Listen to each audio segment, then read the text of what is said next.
Hi friends, ನಮಸ್ತೆ. ನೋಡಿ, ನಾನು ಇವಾಗ ವೇರ್ ಮಾಡಿರೋದು ವಿಸ್ಕೋಸ್ ಸಿಲ್ಕ್ ಅಂತ. ತುಂಬಾ ಚೆನ್ನಾಗಿದೆ. ಒಂಥರ ಓಲ್ಡ್ ಪ್ಯಾಟ್ರನ್ನು ಸಿಲ್ಕ್ ಸ್ಯಾರಿ ಇದ್ದಂಗಿದೆ. ಬೆಂಟೆಕ್ಸ್ ಬಾರ್ಡ್ರ್ ಬರುತ್ತೆ. ಸಕ್ಕತ್ತಾಗಿದೆ ಸೀರೆ ಅಂತೂ. ನೋಡಿ, ಈ ಥರ ಪಲ್ಲು ಬರುತ್ತೆ. ತುಂಬ ಚೆನ್ನಾಗಿದೆ. ಯಾಕಂದರೆ ನಾನು ವೇರ್ ಮಾಡಿ ತೋರಿಸ್ತಾ ಇರೋದು, ಯಾಕಂದರೆ ತುಂಬ ಜನ ಹೆಂಗಿರುತ್ತೆ, ಯಾವ ಥರ ಫ್ರಿಲ್ಸ್ ಕೂತ್ಕೊಳ್ಳುತ್ತೆ, ಹಂಗೆ ಹಿಂಗೆ ಡೌಟ್ಸ್ ತುಂಬ ಕೇಳ್ತಾರೆ. ಅದಕ್ಕೋಸ್ಕರ ನಾನು ಇವಾಗ ವೇರ್ ಮಾಡಿ ನಾನು ತೋರಿಸ್ತಾ ಇದ್ದೀನಿ.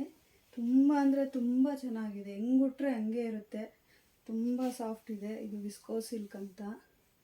ಸಕ್ಕತ್ತಾಗಿದೆ ನೋಡಿ. ಇದರಲ್ಲಿ ಇದೊಂದು ಕಲರ್ ಇದೆ, ಮಸ್ಟರ್ಡ್ ಎಲ್ಲೋ, ಇದು ಪರ್ಪಲ್ ಬರುತ್ತೆ. ಇದು ಬ್ಲೌಸು. ಆ್ಯಕ್ಚುಲಿ ಇದೆಲ್ಲ ಬ್ಲೌಸು ಈ ಥರ ಬರುತ್ತೆ. ಬ್ಲೌಸು ನೋಡಿ, ಈ ಥರ ಸ್ಮಾಲ್ ಫ್ಲವರ್ಸ್ ಬರುತ್ತೆ. ಈ ಥರ ಬರುತ್ತೆ ಬ್ಲೌಸು. ತುಂಬ ಚೆನ್ನಾಗಿದೆ. ಕಾಂಬಿನೇಷನ್ ಅಂತೂ ಸೂಪರಾಗಿದೆ. ಈ ಥರ ಫಂಕ್ಷನ್ಸ್ಗೆಲ್ಲ ಉಡೋಕ್ಕಂತೂ ತುಂಬ ಚೆನ್ನಾಗಿದೆ. ನೋಡಿ, ಇದು ನೆವಿ ಬ್ಲೂ ಬರುತ್ತೆ, ಪಿಂಕ್ ಕಾಂಬಿನೇಷನ್ ಬರುತ್ತೆ. 2 ಕಲರ್ಸ್ ಇದೆ. ನೋಡಿ ಫ್ರೆಂಡ್ಸ್, ಇಷ್ಟ ಆದರೆ ಸ್ಕ್ರೀನ್ಶಾಟ್ ತೆಗೆದು ವಾಟ್ಸಪ್ ಮಾಡಿ ಬುಕ್ ಮಾಡ್ಕೊಳ್ಳಿ. Thank you.